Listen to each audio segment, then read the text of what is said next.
오늘 함께 나눌 말씀은 구약성경 신명기 14장 22절부터 27절까지의 말씀만 먼저 같이 읽도록 하겠습니다. 구약성경 272페이지 신명기 14장 22절부터 27절까지의 말씀을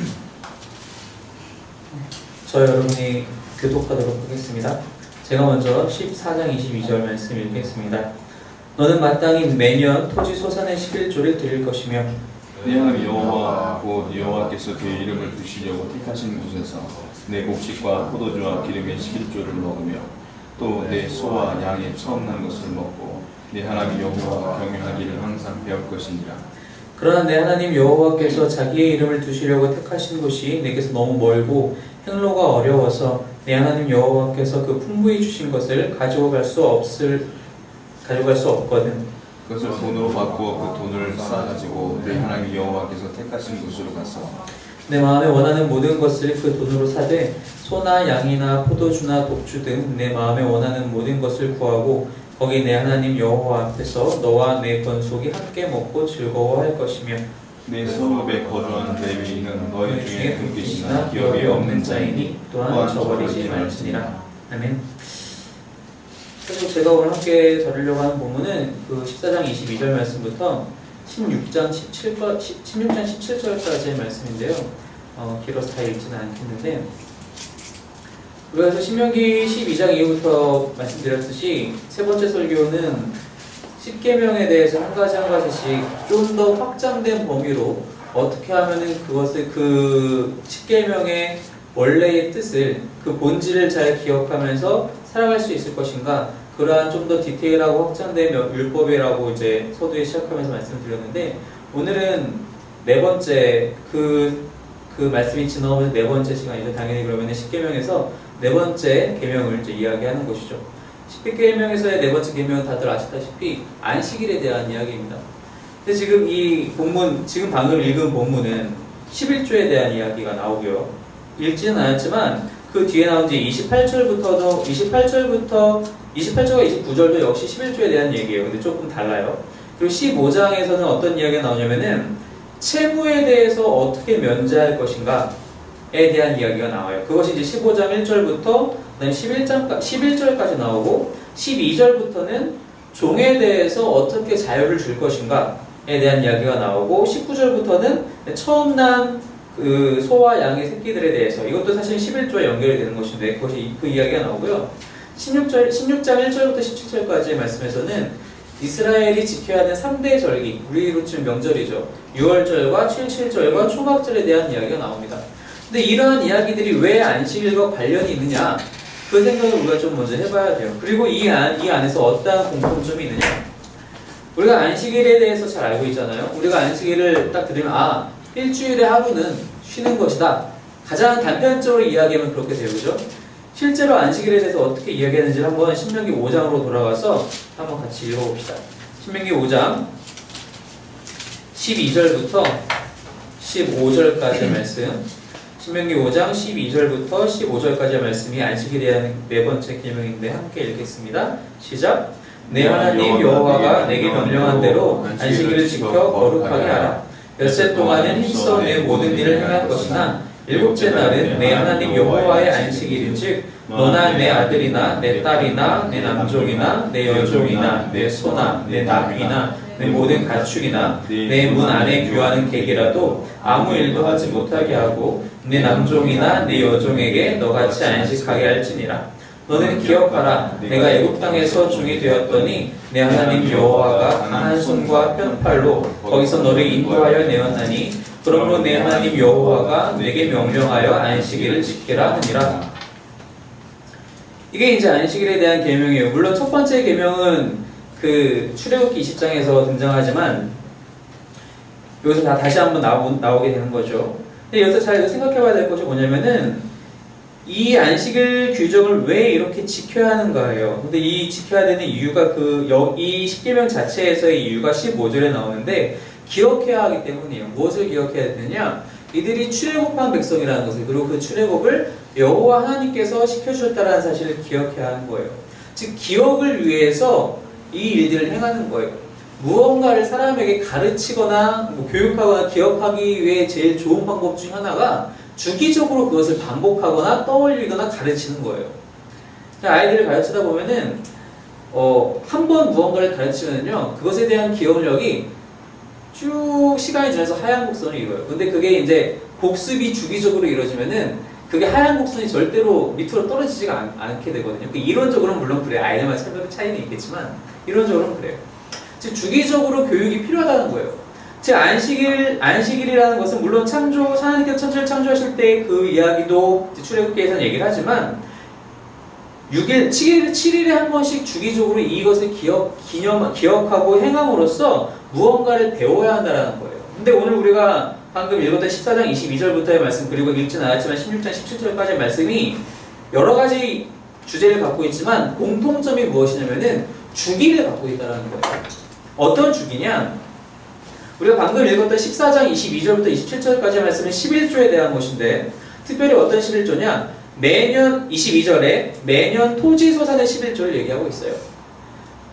우리 요즘은 농사를 짓지 않기 때문에 뭐 월급을 받든 주급을 받든 급여에 따라서 우리가 생기는 수입에 대해서 이제 그렇게 11조를 드리잖아요. 하지만 당시에 그 농사를 짓는 사람들은 대부분이 1년에 한 번 수확을 받게 돼요. 물론 이제 종목에 따라서는 3개월에 한 번 수확이 있기도 하지만 여기서 특별히 이제 그것을 1년에 한 번씩 토지소산에 대해서 11조를 하라고 얘기를 하고 있어요. 그리고 그 짐승에 대한 것에 대해서는 꼭 짐승들이 1년에 한 번씩 새끼를 낳지는 않으니까 첫 것들에 대해서 첫째 새끼에 대해서 이제 11조에 대해서 얘기를 하고 있어요. 28절부터는 뭘 얘기하고 있냐면은 3년마다의 11조에 대해서 얘기하고 있어요. 역시 주기적이죠. 3년마다의 11조를 모아서 그것을 그 지역의 가난한 자들과 소외된 자들과 함께 나누라고 이야기를 하고 있어요. 15장에서 나오는 그 채무에 대한 이야기는 무엇이냐면은 매 7년마다 모든 빚을 탕감하라는 거예요. 이스라엘 사람들끼리 서로 어떤 채무가 있으면은 무조건 7번째 해에는 다 같이 탕감하는 거예요. 없었던 것처럼 되는 거예요. 역시 7년이라는 주기가 있죠. 종을 해방시킬 때, 종이 있을 때에도 히브리 남자든 히브리 여자든 내가 종으로 소유할 경우에도 역시 들어와서 일한 지 7번째 되는 해에는 무조건 자유를 주고 내보내는 겁니다. 물론 자유를 원치 않을 때에는 여기서는 이제 얘기하는 것처럼 귓볼을 이제 문에다 대고 뚫은 다음에 다시 이제 종이 될 수도 있지만 그렇지 않은 경우에는 7번째 해에는 무조건 내보내는 거예요. 처음 난 것에 대해서 얘기가 이제 19절부터 나오고 16장에 나오는 것도 역시 주기적이죠. 왜?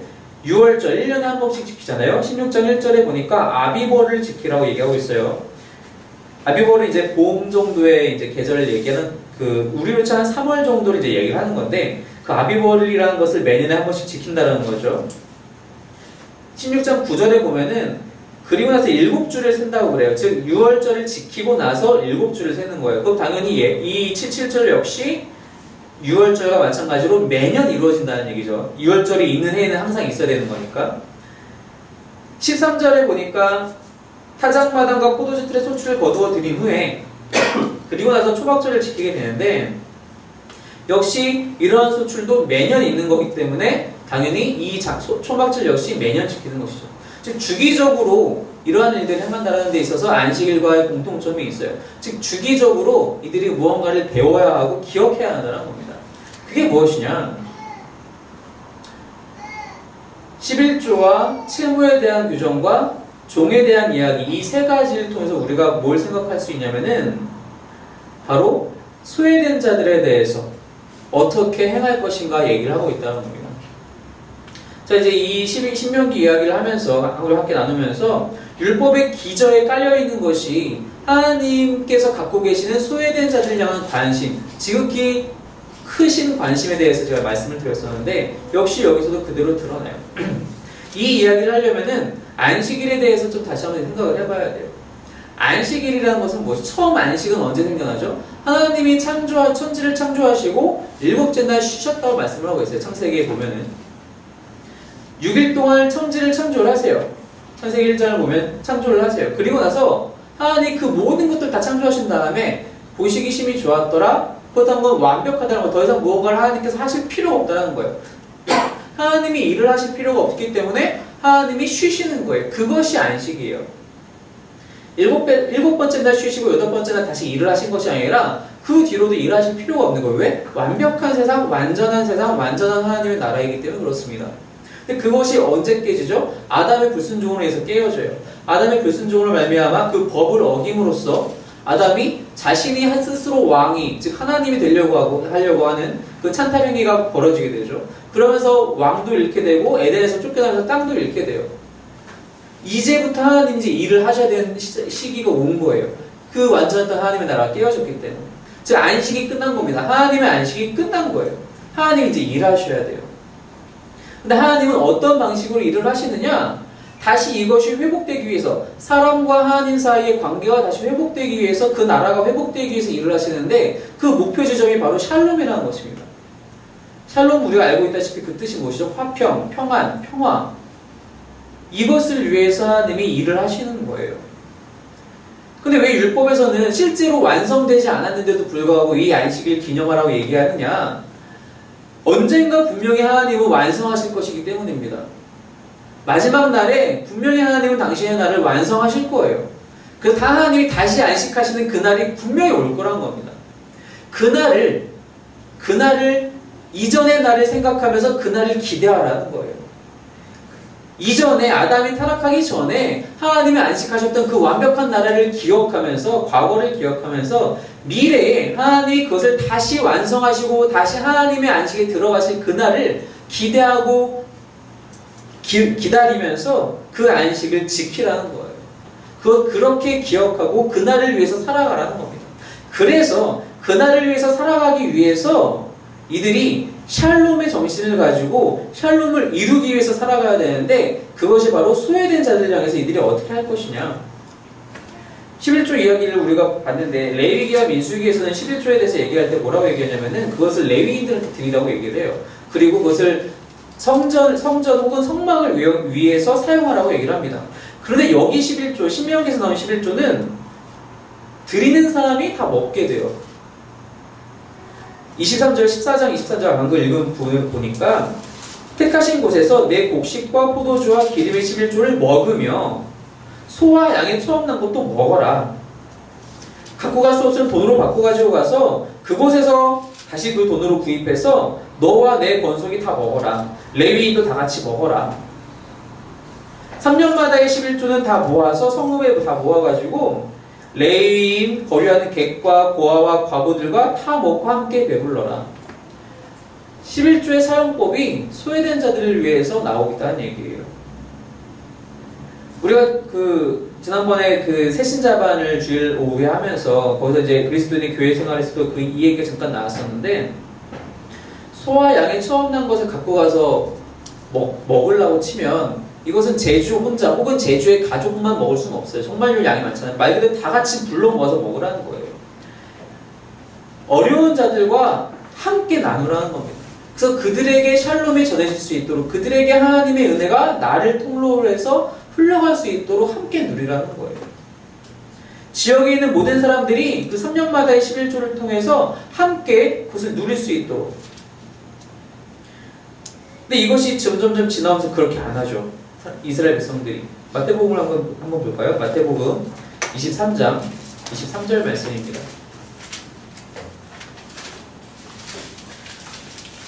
마태복음 23장 23절의 말씀 찾으셨으면 함께 읽겠습니다. 마태복음 23장 23절입니다. 시작.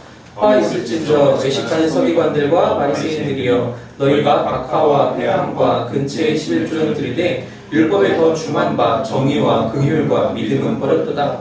그러나 이것도 행하고 저것도 버리지 말아야 할지니라. 예수님이 외식하는, 즉 가식적인 서기관들과 바리새인들을 향해서 뭐라고 얘기하냐면은, 너희가 이러한 물질에 대한 11조는 드리지만 율법에 더 중한 바, 즉 율법의 본질에 대한 정의와 긍휼과 믿음은 다 버렸다고 얘기하시는, 그 본질을 까먹고 그 외향적인 것, 형식적인 부분들만 이들이 지금 현재 취하고 있다고 얘기를 하는 겁니다. 그러면서 예수님이 말씀하시기를 이것과 저것 모두 행하고 버리지 말아야 한다고 말씀하고 계세요. 11조를 드리는 것, 그러한 형식적인 부분뿐만이 아니라 주변을 돌아보아서 소외된 자들을 돌보고 챙기는 것 역시 버리지 말아야 된다고 예수님이 현재 이렇게 말씀하고 계시다는 것입니다. 그렇게 해서 샬롬을 회복해야 된다는 것이죠. 또 어떻게 회복해야 되느냐? 15장에 나와 있는 얘기와 같이 채무에 대해서 채무를 면제함으로써 역시 가난한 자들을 도우라고 이야기하고 있어요. 7번째 15장 1절에 보니까 매 7년 끝에는 무조건 면제하는 겁니다. 어떤 해에 어떤 사람이 좀 어려워서 부유한 자한테 가가지고 얼마를 융통했다고 합시다. 그러면은 빌린 날을 기준으로 7년을 얘기하는 게 아니에요. 이스라엘이 갖고 있는 달력에서 매 7년의 주기가 이미 정해져 있어요. 이 해에 대해서는. 그러니까 내가 그 주기로 해서 1년째 내가 돈을 빌렸으면 6년째까지 노력해서 갚던가, 그렇지 못하면 7년째는 다 면제가 되는 거예요. 내가 만약 5년 차에 이것을 돈을 융통을 했으면은 1년 안에 갚던가 그 다음에 면제가 되는 거예요. 내가 만약 6년 차에 빌렸으면 그 다음에는 무조건 면제가 되는 거예요. 그래서 여기서 추가적으로 뭐라고 하나님께서 모세를 통해서 이야기하고 있냐면은 9절 말씀, 15장 9절 말씀입니다. 함께 읽겠습니다. 시작. 삼가 너는 마음에 악한 생각을 품지 말라. 곧 이르기를 일곱째 해 면제년이 가까이 왔다 하고 내 공평한 현재를 악한 눈으로 바라보며 아무것도 주지 아니하면 그가 너를 여호와께 호소하리니 그것이 내게 죄가 되리라. 만약에 6년 차에 누군가 찾아와서 돈을 빌려달라. 나한테 100데나리온만 빌려주지 않을래? 근데 갚을 수 있는 기한이 1년밖에 없는 거잖아요. 근데 1년 안에 얘가 안 갚으면 어쩌면 노심초사하는 거죠. 빌려주는 입장에서는. 그래서 안 빌려준다라고 수를 쓰게 되면은 그것이 하나님 앞에 죄가 된다고 얘기하고 있어요. 무조건 움켜쥐지 말고 무조건 풀어서 그것을 베풀어라고 하나님이 말씀하고 계시다는 것입니다. 11절 말씀도 함께 읽겠습니다. 15장 11절 말씀 시작. 땅에는 언제든지 가난한 자가 그치지 아니하겠으므로 내가 내게 명령하여 이르노니 너는 반드시 내 땅 안에 내 형제 중 온란한 자와 궁핍한 자에게 내 손을 펼치니라. 땅에는 언제든지 가난한 자가 그치지 않는데요. 항상 어려운 자는 있을 거라는 얘기죠.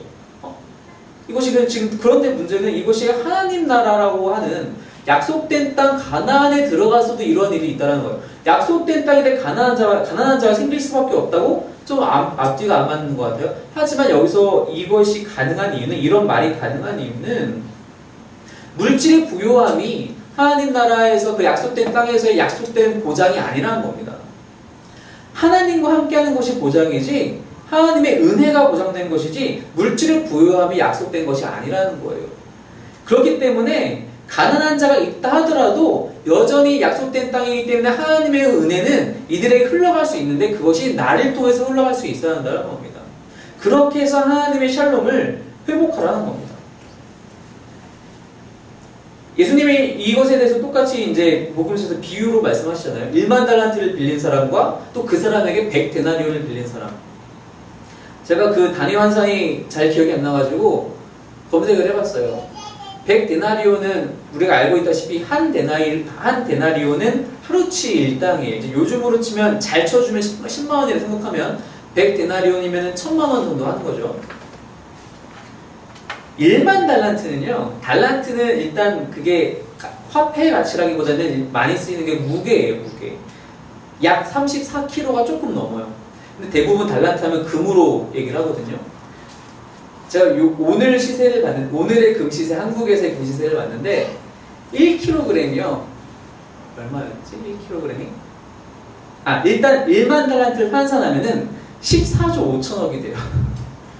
14조 5천억을 지금 막 탕감받은 사람이 나가서 1000만 원 빚진 사람한테 독촉한다라는 거예요. 예수님의 그 비유는. 그 정도의 갭이 있다라는 거예요.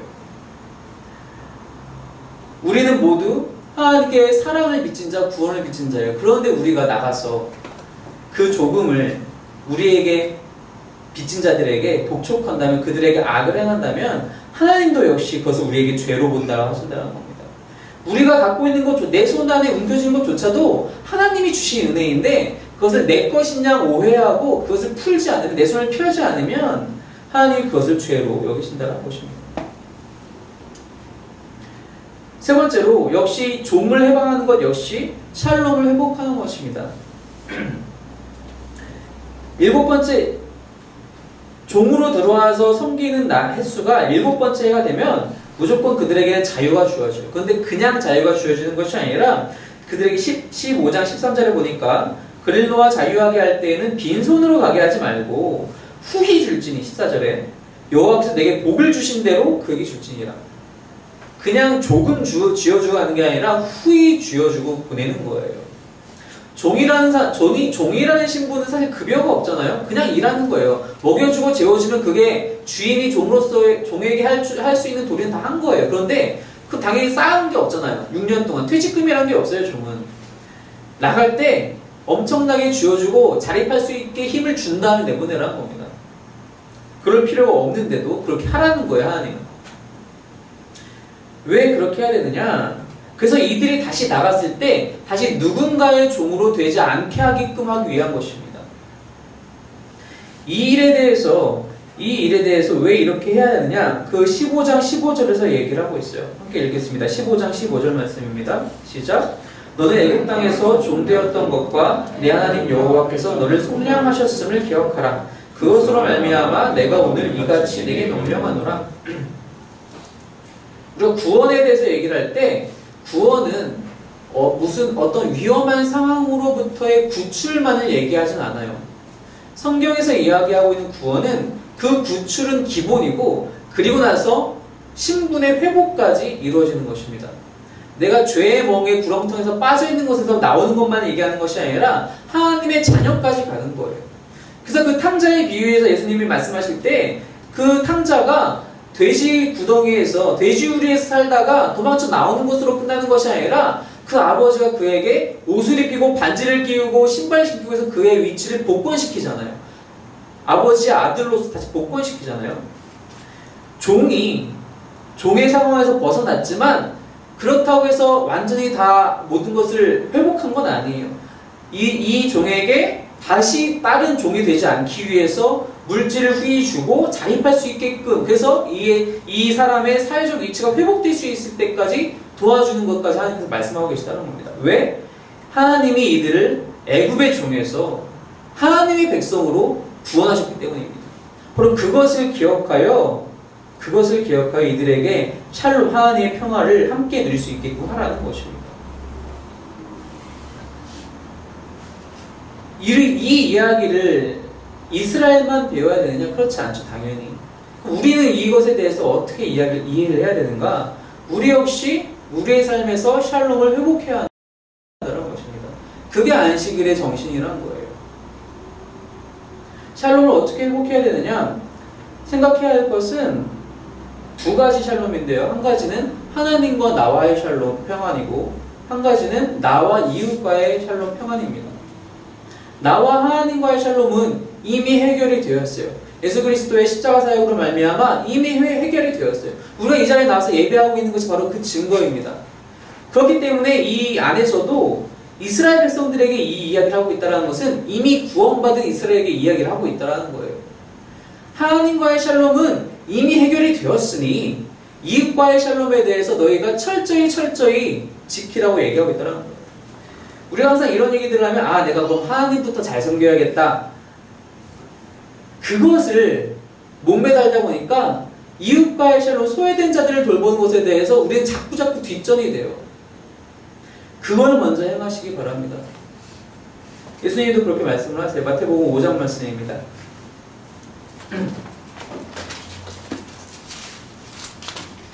마태복음 5장 23절과 24절 말씀 함께 읽겠습니다. 마태복음 5장 23절 24절입니다. 시작. 그러므로 예물을 제단에 드리려다가 거기서 내 형제에게 원망 들을 만한 일이 있는 것이 생각나거든 예물을 제단 앞에 두고 먼저 가서 형제와 화목하고 그 후에 와서 예물을 드리라. 하나님께 예배하는 것 중요하죠. 그 전에 화해하고 그 관계를 회복하고 먼저 오라는 거예요. 그것이 예수님이 하신 말씀이라는 것입니다. 우리가 회복해야 될 샬롬은 이미 구원받은 자들로서 우리가 회복해야 될 샬롬은 이웃들과의 샬롬, 즉 하나님의 은혜를 직접적으로 경험하지 못하는 자들에게 우리가 통로가 되어서 하나님의 은혜를, 그 샬롬을 전해주는 일이 우리가 해야 될 일들이라는 것입니다. 그리고 나서 16장에 나오는 이 세 가지 절기에 대해서 이야기를 하고 있는데 이 세 가지 절기 역시 당연히 안식일과 관련이 되는데 무엇이냐? 아까 말씀드렸다시피 6월절과 77절과 초막절은 그 배경이 있어요. 그죠? 이 6월절이라는 것은 말 그대로 출애굽 사건을 기념하는 거잖아요. 출애굽은 아까 말씀드렸다시피 하나님이 이스라엘 백성들을 구원하신 것에 대한 이야기란 말이죠. 즉 그들이 하나님의 그 샬롬이 회복됨으로, 즉 종의 신분에서 다시 하나님의 백성이 됨으로써 하나님과의 샬롬이 회복이 되는 관계를 기념하는 거예요. 그리고 나서 77절과 초막절을 언제 지키냐면은 16장 9절에 나와 있는 것과 같이 6월절이 마치고 나서 7주를, 즉 49일을 지내고 나서 지키게 되는데, 이때가 언제냐면은 곡식의 낫을 되는 첫날부터 7주를 얘기하는 거예요. 즉 1년 한 해의 수확 중에 첫 번째 수확, 보통 이제 밀에 대한 수확, 밀과 보리에 대한 수확을 이제 얘기를 하는데, 그 수확에 대해서 끝을 낼 때, 그렇게 해서 그 수확이 마무리가 될 때쯤이 그날인데, 그때 이제 77절 지키라는 겁니다. 초막절은 그 밀과 보리에 대한 수확을 얘기하는 것이 아니라 그것 이후에 다른 타작마당과 포도주틀, 즉 포도주에 대한 그 수확에 대한 얘기겠죠. 이것들은 한 해 중에 가장 마지막에 일어나는 수확이거든요. 그것에 대해서 다 수확을 이룬 다음에 초막절을 지키라고 얘기하고 있어요. 이게 왜 중요하냐? 우리 한번 나눴던 말씀인데요. 신명기 11장 함께 볼게요.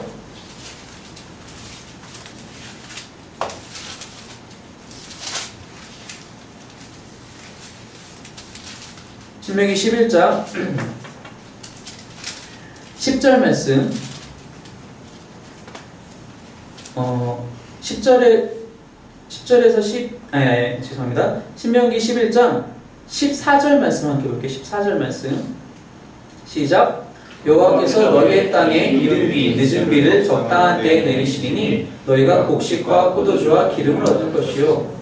이 구절 이전에 무슨 얘기가 나왔냐면은 이제 들어가 차지한 10절 말씀에 너희가 이제 가려고 하는 그 땅은 애굽 땅과 같지 아니한데, 왜 같지 아니하냐? 애굽 땅에서는 너희가 스스로 밭에 물을 대어야 하지만 그 땅은 그렇지 않다. 하나님이 주시는 비에만 오직 의지해야 되는데, 너희가 하나님의 말씀을 청종하며 살아갈 때에 14절 말씀과 같이 하나님이 이른 비와 늦은 비를 주셔서, 즉 수확이 처음 있을 때와 마지막 있을 때까지 하나님이 계속 보호하시고 복을 주신다는 거예요. 그 수확을 지켜주신다는 겁니다. 그렇게 해서 너희가 곡식과 포도주와 기름을 얻게 될 것이다 라고 얘기하고 있어요. 무슨 얘기냐?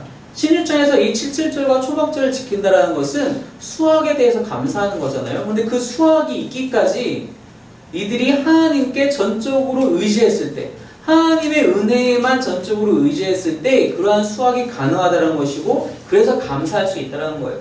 무슨 얘기냐? 이들은 이 땅에 들어가서 자신을 의지하는 아담과 같은, 혹은 애굽에서의 삶과 같은 라이프 스타일을 유지해야 되는 것이 아니라 하나님만 전적으로 의지해야 되는 하나님 나라의 라이프 스타일로 살아가야 한다는 것을 얘기하고 있다는 겁니다.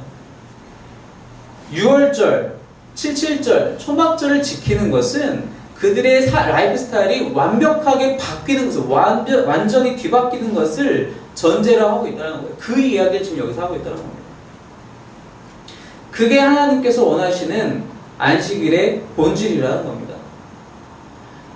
그 샬롬이 회복되고 하나님과의 관계가 회복되는 것. 이들이 이제 깨어진 하나님의 나라가 아니라 회복된 하나님 나라에서 변화된 라이프 스타일을 가지고 살아갈 것을 지금 하나님께서 이들에게 요청하고 계시다는 것입니다. 단순히 우리가 일을 쉬는 것이 안식일이 아니에요. 일단 그것은 우리 말이 틀렸어요. 왜냐? 안식일은 분명히 우리가 신명기 5절에 봤다시피 하나님의 안식일이에요. 하나님이 안식하셔야 되는 날이에요. 원래는 하나님이 원래 안식하셨던 날이고요. 사람이 안식하는 날이 아니에요. 그런데 이렇게 이것을 주시는 이유는 하나님의 안식이 이제 곧 올 것인데, 예수 그리스도로 말미암아 시작되어 결국엔 마지막 날 그 나라가 확실하게 완벽하게 다 이루어지고 결국 하나님이 안식하시는 그날이 올 것인데, 그날을 바라보면서 과거의 안식을 기억하면서 지금 현재에서 그 안식의 본질의 삶을 샬롬과 함께 샬롬을 회복함으로써 또 하나님 나라의 라이프 스타일로 내 삶을 바꿔가면서 살아가라는 것입니다. 소외된 자들에 대한 관심, 그리고 내가 나를 의지하는 것이 아니라 하나님의 은혜에만 전적으로 의지하는 것, 바로 그것이 하나님이 원하시는 안식일에 대한 정신이라는 것입니다. 현재를 살아가면서 우리는 지금 농사를 짓는 것도 아니고 우리가 이스라엘 백성들과 같이 어떤 이들이 지키는 것과 같은 절기가 우리에게 있는 것도 사실은 아니에요. 하지만 그 기본 정신은 여전히 유효하다는 것입니다. 이 안식, 결국에는 하나님의 안식은 분명히 올 거예요. 분명히 올 겁니다. 하나님의 나라는 분명히 완벽하고 회복되고 우리는 그 나라의 백성으로 살아가게 될 겁니다. 그것을 우리가 지금부터 행할 수 있다는 것입니다. 준비할 수 있다는 것입니다. 그렇게 해서 하나님의 안식에 우리가 동참할 수 있다는 것입니다. 하나님이 그 나라를 이루시기 위해 일하시는 것과 같이 우리 역시 그렇게 하나님의 나라를 위해서 일할 수 있다는 것입니다. 하나님의 관심을 갖는 소외된 자들을 향해서 내 삶의 방식이 이렇게 바뀜으로써 하나님의 나라에 함께 동참할 수 있다는 것입니다. 그저 방관하고 바라만 보는 사람이 아니라 관객이 아니라 말 그대로 하나님과 동역하는 저와 여러분이 또 우리 교회가 되기를 주님의 이름으로 축원합니다.